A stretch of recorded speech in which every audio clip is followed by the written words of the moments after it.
Oh yeah, there we go. Don't move. Oh my Any god. thoughts? I think that looks pretty good. That's perfect. Okay. Bridget and I recently took a trip to Rochester, New York, to recreate a photo from 1872.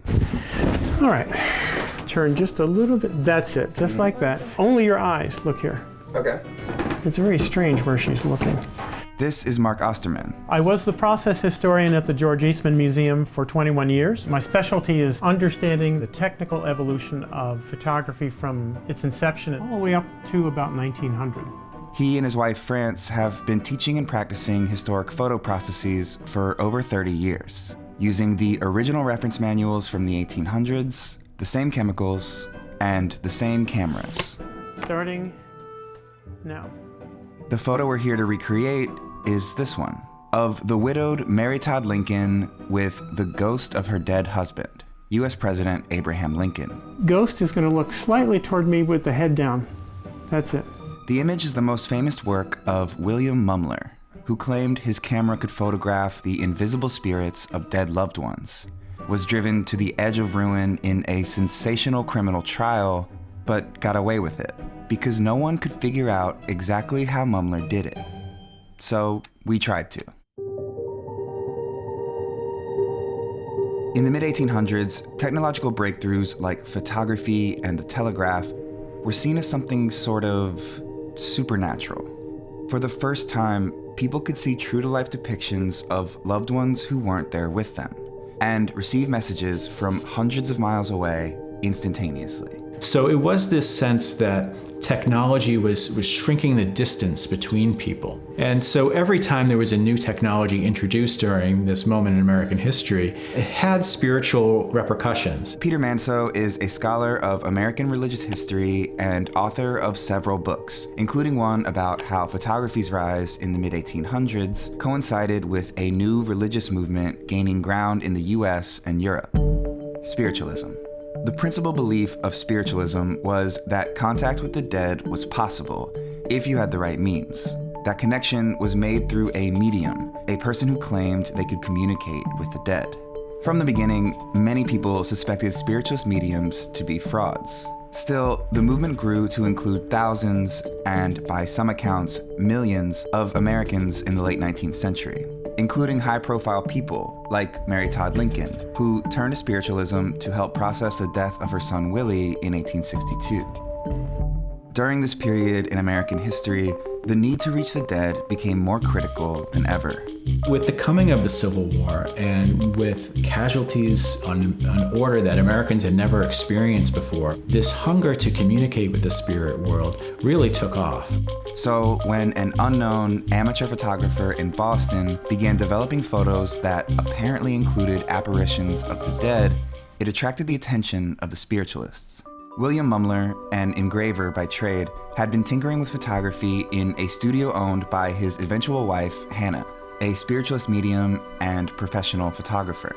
It seems to be the case that Hannah Stewart taught William Mumler photography. According to Hannah, William accidentally captured the spirit of his dead cousin while taking a practice self-portrait, at a time he said he was alone in the studio in 1862. And he soon was mobbed with spiritualists in Boston who were eager to see if he could do this again. And as it turns out, he could, always with Hannah nearby.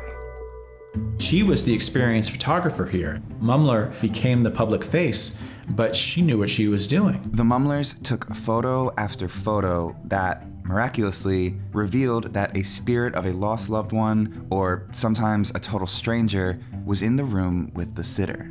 Even though the Mumlers' spirit forms were usually faint and out of focus, people coming in for portraits often reported that they recognized the spirits in the photos as the very family members they were hoping to connect with. Spirit photography seemed to be the next level of connection to the afterlife. You no longer needed to be there in the presence of the medium. You could take these photographs with you anywhere and say, see, this is real. And like all things spiritualists did, spirit photography brought its fair share of skeptics and people trying to figure out the trick. You have a lot of people from the photographic community in Boston who were seeking out his services, specifically to show that he was not who he said he was. A variety of them went and tried to follow him through the full photographic process, and no one could ever figure out exactly what he was doing and how he was doing it. But enough accusations of fakery in Boston eventually prompted the Mumlers to shut the studio down and relocate. Mumler arrives in New York several years after he became notorious in Boston. Maybe enough time had elapsed that his name would no longer mean anything. New York City at this time was where all the top American photographers and galleries were, and starting in 1869, where a spirit photographer from Boston had opened up shop. And he was really only operating there for a matter of months before he ran afoul with the law. Mumler was arrested on fraud charges and thrown in jail. His trial was written up in New York newspapers and appeared on the front page of Harper's Weekly, which called it remarkable and without precedent. He was just beloved by the media because he was such a colorful character and making such outrageous claims that just made great copy. The trial was kind of a circus. The prosecution brought in P.T. Barnum of Barnum and Bailey's Greatest Show on Earth fame as a key witness and self-described expert of humbug. P.T. Barnum always had a problem with spiritualists because he felt that they were taking advantage of grief and he felt that it was going too far. So he made it very clear that he was happy to see Mumler caught and to see him go down. But there was one small problem for the prosecution. None of those experts, all of whom followed Mumler through his process, none of them could say, this is exactly what Mumler did and I saw him do it. The prosecution listed 9 different ways Mumler might have done his trick, some of them pretty elaborate, like placing a microscopic picture of the spirit inside the camera through a screw hole, or a secret light that impressed the ghost onto the glass plate when it's coated with photosensitive chemicals inside this tank. They argued that his photos must be explainable by at least one of the methods, and that Hannah Mumler was somehow involved, possibly as a distraction. One of the simplest ways to get a spirit photo then and now is a technique called Sir David Brewster's ghost, where the spirit is only in frame for a few seconds, while the main sitter holds still for the rest of the exposure, in our case, nearly a full minute. 50, all right. Okay, you can relax. Leaving a faint, ghostly form behind the sitter. And we did that. We did the easy way first, just to show how that could be done.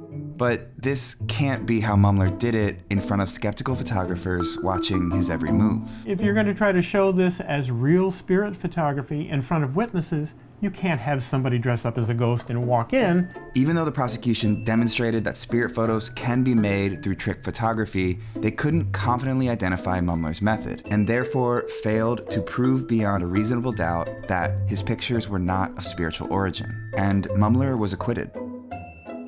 So, how did he do it? Mark thinks he has an answer, and agreed to try his theory out with Bridget and me. First, Mark took a regular portrait with no ghost, the kind Mumler would have been observed doing. Then, he carefully outlined my position on the ground glass of the camera. Bridget dressed in a white suit, and we covered her face and hands with white powder, and Mark created a separate negative of the ghost, lining it up so the hands landed in the right place, on my shoulders.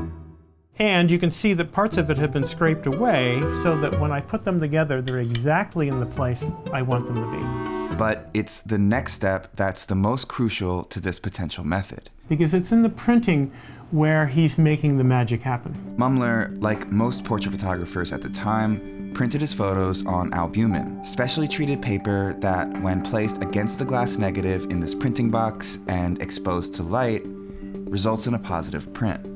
Mark thinks that after passing the original negative around to show witnesses there was no trickery, with a bit of sleight of hand, Mumler could have slipped the ghost negative underneath the portrait negative. Then, in front of their eyes, you put it into the printing frame like so.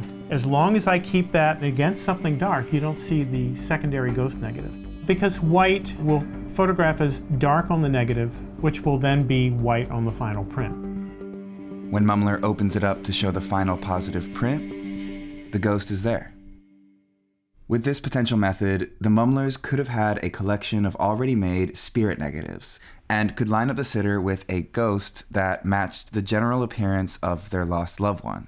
It should be noted that Mark's technique, concealing one negative and printing the two of them simultaneously, isn't listed as one of the 9 methods the prosecution against Mumler came up with.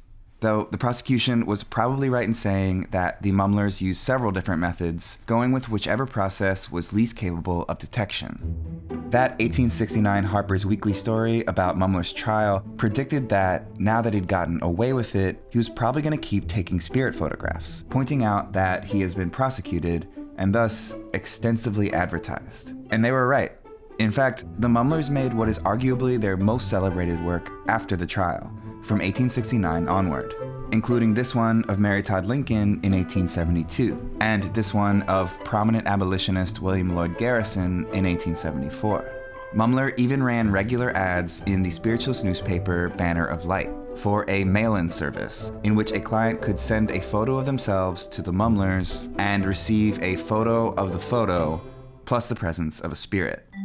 Because for the people that did believe, like Mary Todd Lincoln, the spirits they saw in these images brought them a unique form of comfort. As far as she was concerned, it was proof that her late husband was still there, still a presence in her life, proof of something that she always believed.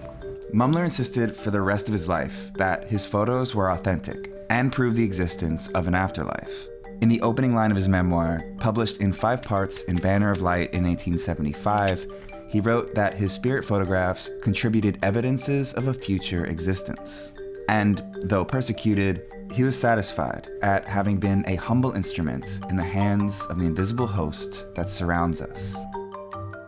If you want to read first-hand accounts, news reports from the 1860s about spirit photography, and Mumler's memoirs, the best and most often cited resource for all things Mumler is this book, The Strange Case of William Mumler, Spirit Photographer, by Lewis Kaplan, who I also interviewed for this episode. As more researchers are digging into Mumler's sort of murky story, one thing is starting to become clear: that Hannah Mumler, aka Helen F. Stewart, is likely the mastermind behind the man, and has been credited as the true inventor of spirit photography in this fascinating research paper written by Felicity T.C. Hammer. Both of those resources and more are linked in the description of this video. And this is the final episode of Dark Room Season 3. This season took us to a lot of amazing places, and I want to give a huge thanks to all of our sources, who generously gave us their time and knowledge to help bring you these stories. You can watch every Darkroom episode from this season and the first 2 seasons in the full playlist, which is also linked in the description. Thanks for watching, and see you next time.